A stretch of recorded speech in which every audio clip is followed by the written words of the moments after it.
And this is something you'd never see in any other motorcycle factory.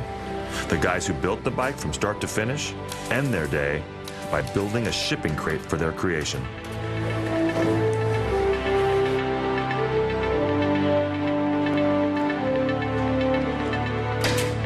Another Bimota is about to leave the factory.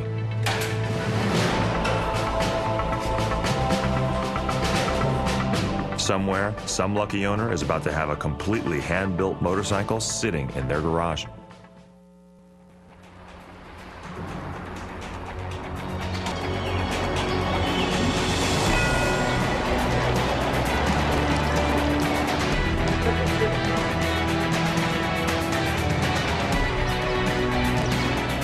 The streets in the northern Italian town of Asolo tell a remarkable story of time and artistry.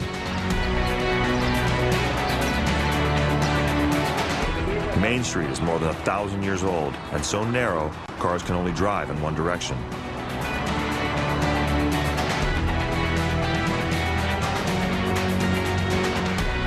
Other streets in town pay homage to centuries of writers and artists who lived and worked here, including English poet Robert Browning.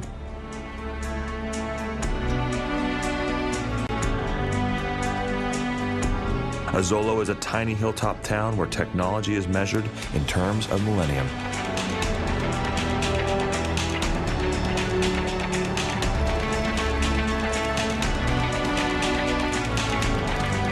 The fountain in the plaza is still fed by an ancient Roman aqueduct.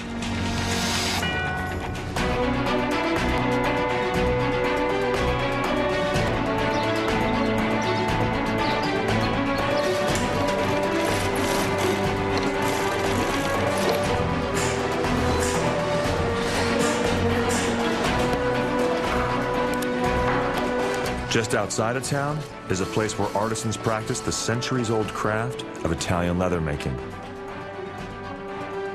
Except these days, their art is all about keeping motorcycle riders and racers safe.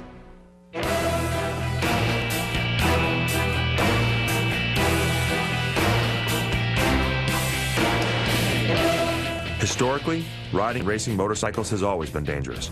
For years, what riders wore for protection was more of an afterthought than a conscious decision on how to manage the risk.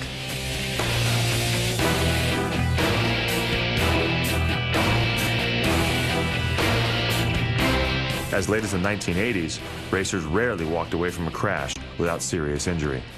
My bike slid. I couldn't get my hand out in time and went down so fast, so it broke my hand right here. Casts on both hands, big high side in qualifying, didn't even think I was going to be able to race.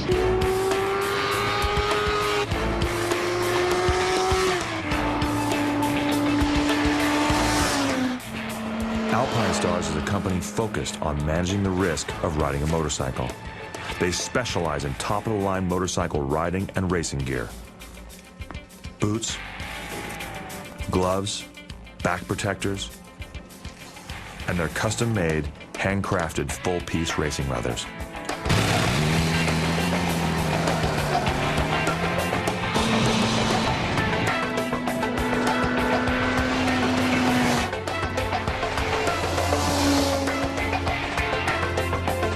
Alpinestars riding gear can be seen on the roads and racetracks around the world.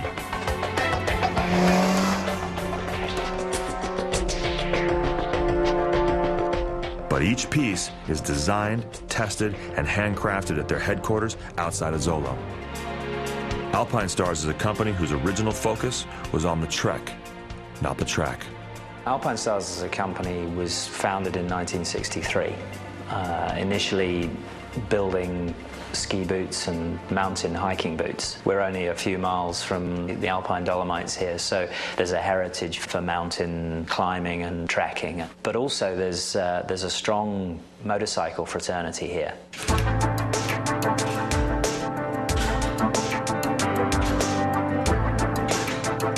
On the first floor of the Alpinestars building, there's what looks like a high-fashion Italian showroom.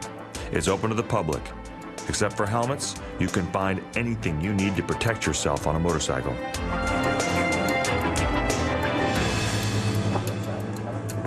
But in the basement, which is off limits to visitors, it's not fashion, but function that matters. This is where all Alpinestars riding gear is designed and tested. To reduce the risk of injury in a crash, nothing can be left to chance because even the best racers crash without warning. 5 seconds in front and I fell down with 3 laps to go. What was I thinking?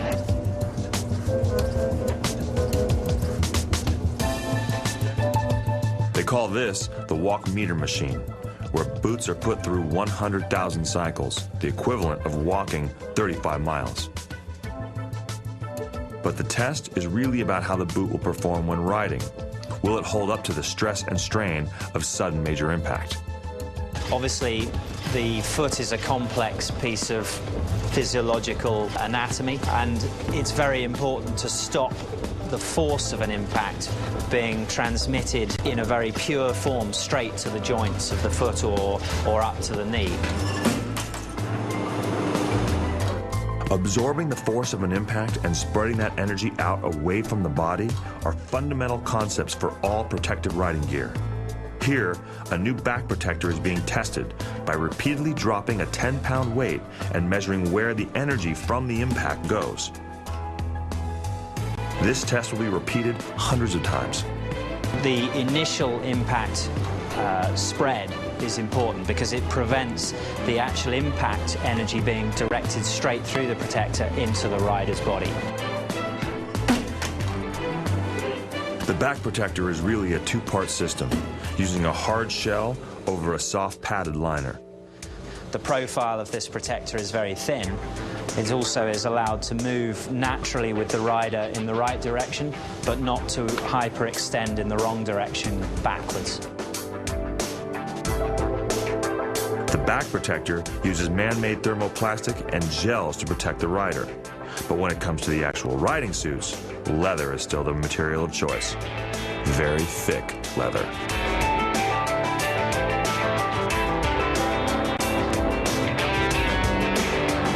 Because motorcycling is dynamic, and in the event of an accident, there's a lot of abrasion, a lot of impact, we specify 1.4 to 1.2 millimeter thickness of leather. It's considerably thicker than the average fashion garment because when the time comes, it has to go through a much more rigorous test of its properties.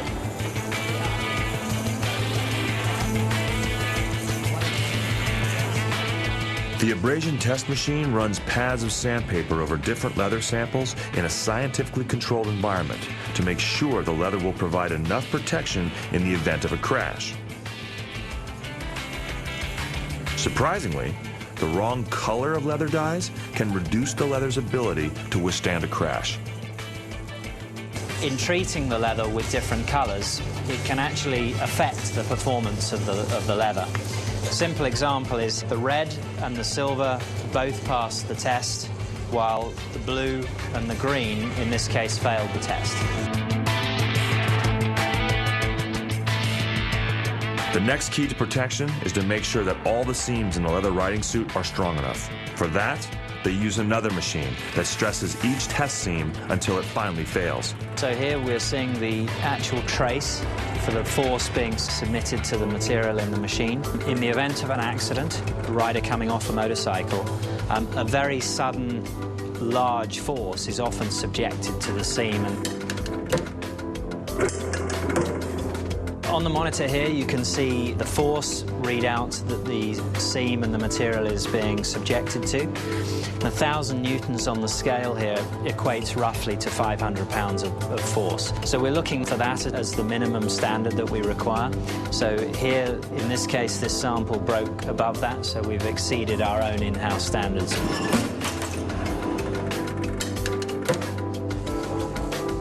Over the past 5 to 10 years, such high-tech lab work has produced riding gear that has significantly reduced the number and severity of injuries to both riders and racers.